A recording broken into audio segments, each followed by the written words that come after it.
Welcome back. A family still waiting for answers after their loved one was mysteriously murdered in Nakomis. Shayna Jarris was just a teenager when she was brutally stabbed in her own apartment. And now, more than 2 decades later, her murder remains unsolved. Dee Dee Gatton went back to the scene to find out more about this cold case. Dee Dee?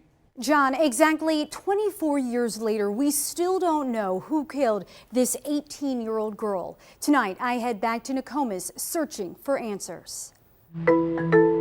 At the border of central Illinois, you'll find Nakomis, a quiet community of just over 2,000 people, shaken by an unsolved murder investigation. She was just a kind, loving, giving person. You know, up until her death, she was that way. Dwayne Jarris's daughter, Shayna Marie Jarris, graduated from Nakomis High School. Passionate about helping kids and the elderly, she had big dreams. She wanted to become a nurse and work with children or work with the elderly that had Alzheimer's. But Shayna's life was cut tragically short.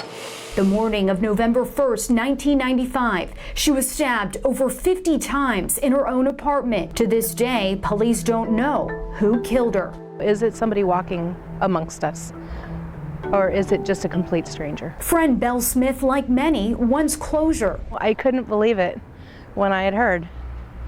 Why? Why would somebody do this to her? She wasn't a bad person. She stayed out of trouble. She was just a normal teenager. Like many, she had disagreements with her parents. She'd reached 18, and I think she felt like she should be out on her own, and so she kind of just left the house and decided to move out, and it was sort of like sudden, and we were just trying to get her to come back home. Instead, Shayna moved into an apartment with a roommate. This is where Shayna's apartment used to stand. Her father tells us he was pulling up right here when he saw his daughter alive for the very last time. October 31st, 1995, around 9:30 in the evening. I took my youngest son, Stephen, he was 10 years old at the time, and he went over there to trick or treat. He looked out the window at the car, and I usually used to turn the car light on and wave at her.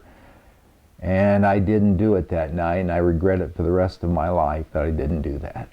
The next morning, a horrifying discovery. Dwayne says he's avoided this street for years. Soon he would get news that would change his family forever. The public needs to understand that the small amount of information could open this case wide open. Police have consistently received tips over the years, but still no breakthrough, which is why investigators are asking for the community's help. If they have any information, no matter how small it is, it could really help point us in the right direction. I think we started locking our doors and being a little bit more cautious. Now it's always in the back of our mind. It was a big city crime that shocked a small town, and for Shayna's family began a long and painful journey. I miss her every day. Still, after all this time, think about her all the time, talk to her all the time. They can only hope new information could put this cold case to rest. I always give her a kiss like that, and then kiss her like that and tell her she's always in my heart. Who did Shayna have contact with in the last 24 hours of her life? And who do investigators believe could have done this? Coming up, I investigate any leads that could warm this cold case. That's tomorrow night at 10 on News Channel 20.